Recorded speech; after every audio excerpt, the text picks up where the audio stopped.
Hello दोस्तों, स्वागत है आपका अपने यूट्यूब चैनल केमिस्ट्री अड्डा में। पिछले वीडियो लेक्चर तक दोस्तों हम लोगों ने देख लिया था कि रदरफोर्ड ने जब अल्फा पार्टिकल का बम्बार्डमेंट बहुत ही पतले कागज़ से भी पतले मेटालिक फॉयल से जब उसका बम्बार्डमेंट कराया था तो उन्होंने तीन बातें नोटिस की। पहली बात नोटिस की कि लगभग 99% जो अल्फा पार्टिकल की किरणें थीं वो बिना डिफ्लेक्शन शो किए हुए सीधे पास कर गई। आप यहाँ देख सकते हैं कि अधिकांश अल्फा पार्टिकल क्या हो रहे हैं, बिना डिफ्लेक्शन का सीधा पास कर जा रही है मेटालिक फॉयल से। तो इससे क्या साबित होता है कि 99% जो एटम है वो होलो है। 99% एटम का हिस्सा क्या है, होलो है। दूसरी बात उन्होंने नोटिस की कि कुछ ही किरणें ऐसी थीं जो स्मॉल एंगल का डेविएशन शो कर रही हैं। आप यहाँ देख सकते हैं कुछ एंगल से किरणें डिफ्लेक्ट होकर मुड़ जा रही हैं। तो उन्होंने सोचा कि ये ऐसा क्यों हो रहा है, क्योंकि अल्फ़ा पार्टिकल जो होते हैं वो पॉजिटिवली होते हैं, तो ज़रूर अल्फ़ा पार्टिकल किसी पॉजिटिव पार्टिकल के संपर्क में आए होंगे या उसके नज़दीक गए होंगे, जिसकी वजह से वो रिपल्सन हुआ होगा और वो डिफ्लेक्ट हो गई, वो थोड़ी मुड़ गई। तो उन्होंने कहा कि पॉजिटिव चार्ज चारों तरफ नहीं फैला है। अगर चारों तरफ फैला रहता तो ये किरणें हमारी जो अधिकांश 99% किरणें सीधे गई वो सीधे नहीं जाती, मुड़ जाती। कुछ किरणें मुड़ रही हैं, इसका मतलब ये हुआ कि पॉजिटिव चार्ज किसी छोटी सी जगह पे जमा है, वहाँ पे कंसंट्रेटेड है। तो उन्होंने कहा कि कोई एटम है, उसके अंदर कोई छोटी सी जगह है जहाँ पे पूरा का पूरा पॉजिटिव चार्ज कंसंट्रेटेड है, और उस जगह को उन्होंने क्या नाम दिया, न्यूक्लियस नाम दिया। तीसरी बात उन्होंने बोली कि न्यूक्लियस जो होता है वो काफ़ी ज़्यादा हैवी होता है और रिजिड होता है। इस बात को उन्होंने कैसे पता लगाया होगा, उन्होंने देखा कि ऑब्जर्व किया कि 20,000 अल्फ़ा पार्टिकल में से कोई एक अल्फ़ा पार्टिकल ऐसा था जो अपने रास्ते वापस लौट आया था। जिस रास्ते से गया उस रास्ते से वापस लौट आया, 180 डिग्री डेविएशन शो किया। इसका मतलब ये हुआ कि ज़रूर ये किरण बीच में जो न्यूक्लियस है उसे टकराया होगा, क्योंकि ये पॉजिटिव है और न्यूक्लियस काफ़ी ज़्यादा हैवी है वहाँ पे, क्योंकि प्रोटॉन में ही सारा मास कंसंट्रेटेड रहता है पूरा एटम का, और ये हाईली पॉजिटिव चार्ज होता है न्यूक्लियस। तो ये पॉजिटिव दोनों के बीच में काफ़ी ज़्यादा रिपल्सन हुआ होगा और वो अपने रास्ते वापस लौट आया होगा। तो ये तीन बातें उन्होंने बताई, रदरफोर्ड ने कंक्लूजन निकाली। तो उन्होंने सोचा कि चलो एक एटॉमिक मॉडल दे देते हैं, प्रस्तुत कर देते हैं और बताते हैं कि किसी एटम के अंदर इलेक्ट्रॉन प्रोटॉन किस तरह से अरेंज्ड होते हैं, क्या क्या कर रहे होते हैं, और एटम और न्यूक्लियस का साइज़ क्या है, उसका मास क्या है, उसका वॉल्यूम क्या है, उसका डायमीटर क्या है, और किस तरह से दोनों एक दूसरे से रिलेटेड हैं। उसी प्रकार से इलेक्ट्रॉन जो है क्या वो स्थिर है, क्या वो मूव कर रहा है, इन सारी बातों को उन्होंने एटॉमिक मॉडल में एक्सप्लेन करने की कोशिश की। तो आइए सबसे पहले समझते हैं कि रदरफोर्ड ने जो एटॉमिक मॉडल दिया उसमें उन्होंने क्या क्या बातें बोली और उनका क्या क्या अदर नेम भी है। रदरफोर्ड ने जो एटॉमिक मॉडल प्रस्तुत किया उसे रदरफोर्ड्स एटॉमिक मॉडल के नाम से भी जानते हैं, इसे न्यूक्लियर एटॉमिक मॉडल के नाम से भी जानते हैं, और इसे सोलर सिस्टम मॉडल के नाम से भी जानते हैं। इसे न्यूक्लियर एटॉमिक मॉडल इसलिए कहा जा रहा है क्योंकि यह मॉडल न्यूक्लियस के बारे में हर एक चीज़ हमें बताती है, उसके शेप, उसके साइज़, उसके वॉल्यूम, उसके डायमीटर, उसके मास, सारी चीज़ें के बारे में हमें ये मॉडल हमें बताता है। इसलिए इसे न्यूक्लियर एटॉमिक मॉडल भी कहा जाता है। और इसे सोलर सिस्टम मॉडल इसलिए कहा जाता है क्योंकि यह सोलर सिस्टम में जो प्लैनेट्स का जो रिवोल्यूशन है चारों तरफ, वो उसके रिजेंबल्स को शो करता है, अर्थात वो उसकी परिकल्पना पर ही आधारित है। रदरफोर्ड का जो एटॉमिक मॉडल है वो सोलर सिस्टम के परिकल्पना पर ही आधारित है। आइए देखते हैं कि इस मॉडल में रदरफोर्ड ने कौन कौन सी बातें बताई। तो पहली बात जो सबसे इम्पोर्टेंट बात बताई वो बताई कि किसी भी एटम के अंदर 99% जो स्पेस है वो होलो है, मतलब खाली जगह वहाँ पे है। और दूसरी बात उन्होंने बताई कि एक एटम होता है, उसके अंदर एक छोटी सी जगह है जहाँ पे सारा का सारा पॉजिटिव चार्ज एकत्रित होता है, कंसंट्रेटेड होता है, और उस जगह को न्यूक्लियस उन्होंने नाम दिया। और उस न्यूक्लियस के अंदर जो जो चीज़ें मौजूद होगी उसको उन्होंने न्यूक्लियॉन्स नाम दिया। अगर इस न्यूक्लियस के अंदर प्रोटॉन है तो प्रोटॉन भी एक तरह का न्यूक्लियॉन्स कहलाया। अगर इसके अंदर न्यूट्रॉन रहता, और आगे जाके पता चलेगा कि न्यूट्रॉन भी रहता है, तो न्यूट्रॉन भी हमारा क्या रहता है, एक न्यूक्लियॉन्स होता है। तो उन्होंने दो बातें बताई कि अधिकांश स्पेस खाली है, एटम के अंदर अधिकांश स्पेस क्या है, खाली है, और बीच में एक न्यूक्लियस है जिसमें न्यूक्लियॉन्स रहते हैं। तीसरी बात जो उन्होंने बताई कि इलेक्ट्रॉन जो होता है वो इस न्यूक्लियस के चारों तरफ एक फिक्स्ड ऑर्बिट में सर्कुलर पाथ को फॉलो करता रहता है, अर्थात वह इस न्यूक्लियस के चारों तरफ घूमता रहता है, गोल गोल चारों तरफ घूमता रहता है। जिस प्रकार से प्लैनेटरी सिस्टम में, सोलर सिस्टम में सन के चारों तरफ सारे ग्रह घूमते रहते हैं, सन के चारों तरफ सारे ग्रह घूमते रहते हैं। मरकरी, वेनस, अर्थ, जुपिटर, ये सारे ग्रह क्या रहते हैं, सन के चारों तरफ गोल गोल घूमते रहते हैं। उसी प्रकार से इलेक्ट्रॉन भी होता है, रिवोल्यूशनरी मोशन को शो करता है, सर्कुलर मोशन को शो करता है एक न्यूक्लियस के अंदर। लेकिन यहाँ पे अब आपके मन में सवाल आता होगा कि सर कैसे उन्हें लगा, रदरफोर्ड को कैसे पता चला कि इलेक्ट्रॉन घूम रहा है, और घूम भी रहा है साथ ही साथ वो एक सर्कुलर पाथ को फॉलो कर रहा है, एक फिक्स्ड पाथ को फॉलो कैसे कर रहा है, आपके मन में ये सवाल आता होगा। तो आइए समझते हैं कि कैसे रदरफोर्ड को पता चला कि इलेक्ट्रॉन न्यूक्लियस के बाहर तो है लेकिन वो मूव कर रहा है, एक सर्कुलर पाथ को फॉलो कर रहा है, एक फिक्स्ड पाथ को कैसे मेंटेन करके रख रहा है। तो इस चीज़ को आइए समझते हैं।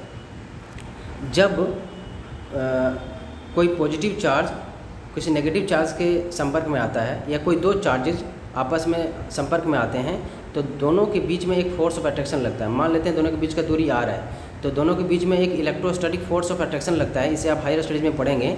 और ये जो फोर्स ऑफ अट्रैक्शन है वो बराबर होता है 1/4πε0 Q1 × Q2/r²। ये इतना के बराबर होता है, आप हायर स्टडी में पढ़ेंगे। तो ये फोर्स ऑफ अट्रैक्शन दोनों एक दूसरे को खींचने की कोशिश करेंगे। तो अगर हमारे पास एक एटम है, बीच में न्यूक्लियस है, बाहर इलेक्ट्रॉन घूम रहा है, तो दोनों के बीच में फोर्स ऑफ अट्रैक्शन लगेगा, जिसकी वजह से ये दोनों एक दूसरे को अट्रैक्ट करेंगे और दोनों एक दूसरे के नज़दीक आ जाएंगे और दोनों आपस में टकरा जाएंगे, जिससे क्या होगा, एटम हमारा कोलैप्स हो जाएगा। लेकिन ऐसा तो होता नहीं है। तो रदरफोर्ड ने सोचा कि जब ऐसा नहीं होता है तो ज़रूर जो इलेक्ट्रॉन है वो इस इलेक्ट्रोस्टैटिक फोर्स को यूटिलाइज कर रहा है अपना सर्कुलर पाथवे को मेंटेन करने के लिए। सर्कुलर जो इसका रास्ता है उस रास्ते को बनाए रखने के लिए इलेक्ट्रोस्टैटिक फोर्स का यूज कर रहा है कौन, इलेक्ट्रॉन। क्यों ऐसा कर रहा है वो, क्योंकि कोई भी चीज़ जब किसी पार्टिकल के चारों तरफ मूव करती है तो उस पार्टिकल पे सेंटर से दूर उसके ऊपर एक फोर्स लगता है, और सेंटर की और भी एक फोर्स लगता है उसके ऊपर, जिसे सेंट्रीपिटल फोर्स नाम दिया गया, सेंट्रीपिटल फोर्स। और सेंटर से दूर उसके ऊपर एक और फोर्स लगता है जिसका नाम है सेंट्रीफ्यूगल फोर्स, सेंट्रीफ्यूगल फोर्स। तो जब चूँकि इलेक्ट्रॉन एक पार्टिकल के नेचर को भी शो कर रहा है, तो ये क्या करता है, चूँकि चारों तरफ मूव कर रहा है तो इसके ऊपर बाहर की तरफ क्या लग रहा है, सेंट्रीफ्यूगल फोर्स लग रहा है।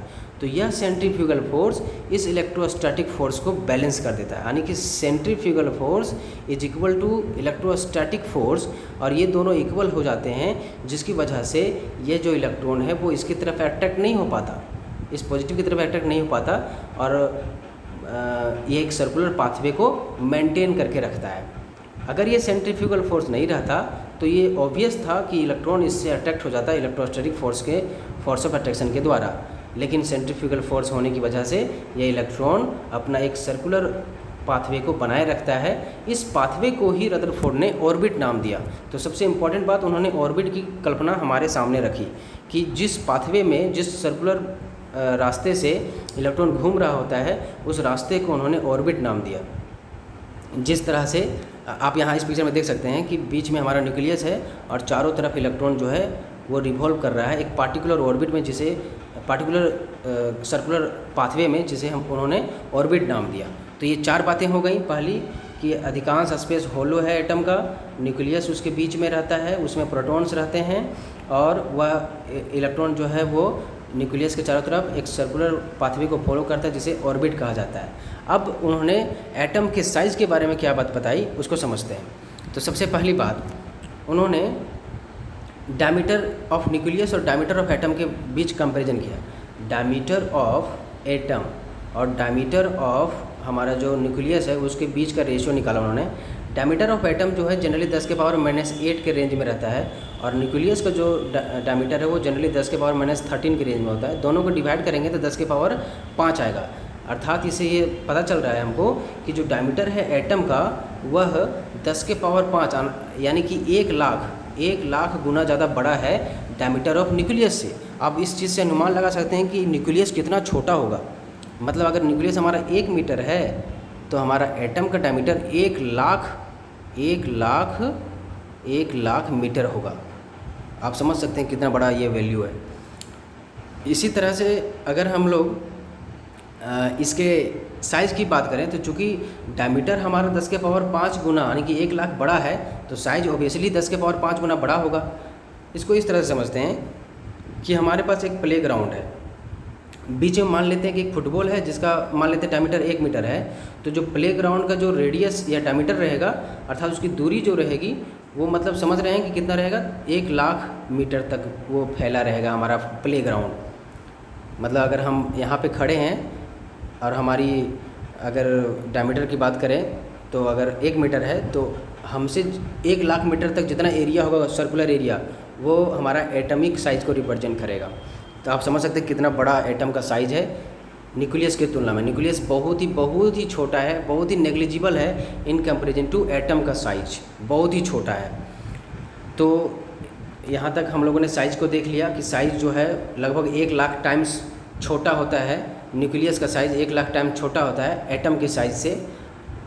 कभी कभी एग्जाम में वॉल्यूम के बारे में भी सवाल आने लगता है कि जो न्यूक्लियस का वॉल्यूम है वो एटम के वॉल्यूम से कितना बड़ा या छोटा है। तो इस चीज़ को कैसे निकालेंगे? अब volume of atom divided by volume of nucleus कैसे निकालेंगे? तो वॉल्यूम क्या होता है, 4/3 आर क्यू होता है। तो आर हमारे पास जो रेडियस है और जो डायमीटर है वो 10 के पावर -8 है, इसका क्यूब ले लेंगे। और हमारे पास जो न्यूक्लियस का डायमीटर है वो 10 के पावर -13 है, इसका क्यूब ले लेंगे। तो हमारे पास आ जाएगा 8 3 जा 24, 10 के पावर -24 और ये हमारे पास आ जाएगा 10 के पावर -39, कट करके आ जाएगा 10 के power 15।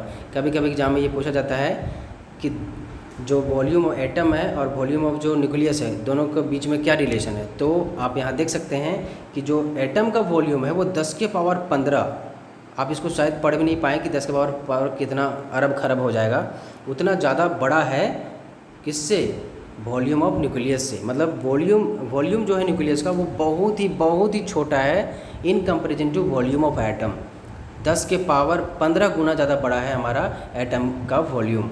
Atomic volume is very very very bigger than volume of nucleus. ये बातें हो गई हमारी एटम के वॉल्यूम और न्यूक्लियस के वॉल्यूम के बारे में। अगर नेक्स्ट बात करें मास की, तो रदरफोर्ड ने कहा कि किसी भी एटम का जो मास है वो उसके सेंटर में अर्थात उसके न्यूक्लियस में कंसंट्रेट होता है। रदरफोर्ड ने कहा कि हम लोगों ने देखा पिछले वीडियो लेक्चर में कि जो प्रोटॉन का मास होता है वो 1837 गुना ज़्यादा बड़ा होता है इलेक्ट्रॉन के मास से। तो 1837 गुना काफ़ी बड़ा अमाउंट है, तो इसलिए इलेक्ट्रॉन का मास को हम लोग नेग्लिजिबल मान लेते हैं। इलेक्ट्रॉन जो चारों तरफ घूम रहा है उसके मास को नेग्लिजिबल मान लेते हैं। तो इस प्रकार से सारा का सारा मास एटम का कहाँ पे होगा, न्यूक्लियस में होगा, और न्यूक्लियस में प्रोटॉन हमारा है। तो रदरफोर्ड ने कहा कि एटम का जो सारा का सारा मास है वो न्यूक्लियस में कंसंट्रेटेड होता है। तो इन्होंने मास के बारे में ये बातें बताई। लास्ट में उन्होंने ये बताई कि कोई भी एटम जो है वो इलेक्ट्रिकली न्यूट्रल होता है, electrically neutral. All atoms are electrically neutral. Electrically neutral कहने का मतलब हुआ कि जितना नंबर ऑफ इलेक्ट्रॉन्स है वो नंबर ऑफ प्रोटॉन्स के बराबर है, अर्थात positive charge is equal to negative charge, ऐसा उन्होंने बताया। तो इन्होंने एटॉमिक मॉडल में बहुत सारी बातें एक्सप्लेन कर दी, बहुत ही ज़्यादा फेमस हुआ, बहुत ही ज़्यादा ये इफ़ेक्टिव रहा, साइंटिफिक मेथड था और ये काफ़ी ज़्यादा प्रसिद्धि को प्राप्त किया। लेकिन फिर भी इस एटॉमिक मॉडल में बहुत सारी गलतियाँ थीं जिनको आगे जाके बोर ने इसको सुधार किया इसमें, और अपना बोर ने एक नया एटॉमिक मॉडल दिया जैसे बोर्स एटॉमिक मॉडल के नाम से जानते हैं, उसे हम लोग आगे क्लास में पढ़ेंगे। यहाँ पे मैं एक बात और बताना चाहता हूँ कि आप यहाँ सवाल एक और कर सकते हैं कि सर रदरफोर्ड को कैसे पता चला कि जो एटम का जो डायमीटर है, एटम का जो डायमीटर है वो 10 के पावर -8 के रेंज में है, या फिर एटम को कैसे, या फिर रदरफोर्ड को कैसे पता चला कि जो न्यूक्लियस का जो डायमीटर है वो 10 के पावर -13 के रेंज में है। ये रदरफोर्ड को कैसे पता चला होगा? इस चीज़ को कि रदरफोर्ड को कैसे पता चला कि साइज ऑफ एटम कितना है, इस चीज़ को हम लोग नेक्स्ट क्लास में, आने वाले क्लासेस में पढ़ेंगे एक टॉपिक के अंदर जिसका नाम है डिस्टेंस ऑफ क्लोजेस्ट अप्रोच। उस चीज़ को हम लोग देखेंगे और उसमें पाएंगे कि किस तरह से रदरफोर्ड ने किसी एटम का साइज का डिटर्मिनेशन किया, कैसे पता किया कि एटम का साइज इतना होगा। तो हम लोग उसको नेक्स्ट क्लास में देखेंगे। अब आइए देखते हैं कि रदरफोर्ड के इस मॉडल में क्या क्या कमियां हैं। सबसे पहली जो कमी है रदरफोर्ड के एटॉमिक मॉडल में वह यह है कि यह स्टेबिलिटी ऑफ एटम को एक्सप्लेन नहीं कर पाता। रदरफोर्ड ने कहा कि बीच में हमारा प्रोटॉन है, न्यूक्लियस है, वहाँ प्रोटॉन है, इलेक्ट्रॉन चारों तरफ फिक्स्ड ऑर्बिट में घूमता रहता है, लेकिन ये आके यहाँ पे नहीं गिरता है। इलेक्ट्रोमैग्नेटिक थ्योरी कहता है कि अगर कोई चार्ज पार्टिकल किसी दूसरे चार्ज पार्टिकल के चारों तरफ घूम रहा है तो वो कंटिन्यूसली एनर्जी को लूज करेगा रेडिएशन के फॉर्म में, और घूमते घूमते घूमते घूमते घूमते एक समय ऐसा आएगा कि वो न्यूक्लियस के पास चला जाएगा, उससे टकरा जाएगा और पूरा एटम क्या होगा, कोलैप्स हो जाएगा। लेकिन ऐसा होता नहीं है। तो इस चीज़ को रदरफोर्ड ने एक्सप्लेन नहीं कर पाए कि आपका जो इलेक्ट्रॉन है वो किस प्रकार से मेंटेन करके रखता है एक सर्कुलर ऑर्बिट को, और मेंटेन करके रख भी रहा है तो वो एनर्जी लूज क्यों नहीं कर रहा है। लगातार कोई चीज़ घूम रही है तो एनर्जी लूज क्यों नहीं कर रहा है, इस चीज़ को भी वो एक्सप्लेन नहीं कर पाए। दूसरा जो उनका मेजर ड्रॉबैक था वह था कि वो कंटिन्यूअस स्पेक्ट्रम को एक्सप्लेन तो कर देते थे लेकिन लाइन स्पेक्ट्रम को एक्सप्लेन नहीं कर पाते थे। इलेक्ट्रॉन चूँकि कंटिन्यूसली एनर्जी को लूज कर रहा है, एनर्जी को लॉस कर रहा है, तो उसका जो स्पेक्ट्रम आएगा हमारा एक कंटिन्यूअस स्पेक्ट्रम आना चाहिए, और आता भी है। लेकिन जब हायर स्टडीज़ में यह पता चला है कि ये स्पेक्ट्रम जो होते हैं वो कंटिन्यूअस नहीं होते हैं, उनमें भी स्प्लिटिंग होता दिखाई देता है, छोटे छोटे स्प्लिटिंग भी होते हैं उनमें। तो ये स्प्लिटिंग क्यों हो गया, वो जो स्पेक्ट्रम थे, सिग्नल्स थे, जो भी थे, उनमें हमें लाइनिंग क्यों दिखा, अर्थात हमें लाइन स्पेक्ट्रम को एक्सप्लेन नहीं कर पाता। रदरफोर्ड का जो ये मॉडल है वो लाइन स्पेक्ट्रम को एक्सप्लेन नहीं कर पाता। जैसे कि हाइड्रोजन स्पेक्ट्रम है, उसमें भी लाइन स्पेक्ट्रम हमें देखने मिलता है, तो उसको यह जो एटॉमिक मॉडल है एक्सप्लेन नहीं कर पाता। तीसरी जो ड्रॉबैक है वह यह है कि उन्होंने तो बता तो दिया कि एटम के अंदर न्यूक्लियस है, चारों तरफ हमारा इलेक्ट्रॉन मूव कर रहा है, लेकिन किस स्पेसिफिक ऑर्बिट में इलेक्ट्रॉन घूम रहा है उस चीज़ के बारे में नहीं बताया, और कितना मात्रा में इलेक्ट्रॉन घूम रहा है इस चीज़ को भी रदरफोर्ड एक्सप्लेन नहीं कर पाए। तो इस तरह से हम लोगों ने दोस्तों रदरफोर्ड के द्वारा दिए गए एटॉमिक मॉडल के बारे में पढ़ा। उसमें उन्होंने एटम की साइज़, उसके मास, उसके रेडियस, उसके वॉल्यूम, न्यूक्लियस के साइज़, उसके मास, उसके वॉल्यूम, रेडियस, डेंसिटी के बारे में बताया, और बताया कि इलेक्ट्रॉन चारों तरफ एक फिक्स्ड ऑर्बिट में क्यों घूमता है। और उसके बाद हम लोगों ने यह भी जानने की कोशिश की कि उन्होंने ऑर्बिट की परिकल्पना हमारे सामने किस तरह से रखी। आई होप आपको सारी चीज़ें पॉइंट बाय पॉइंट क्लियर हो गई हों। अगर किसी तरह का डाउट हो तो आप मुझे कमेंट सेक्शन में पूछ सकते हैं। अगर आपको यह वीडियो अच्छा लगा हो तो कमेंट करें, लाइक करें, शेयर करें, और press the bell icon. Don't forget to press the bell icon. Thank you.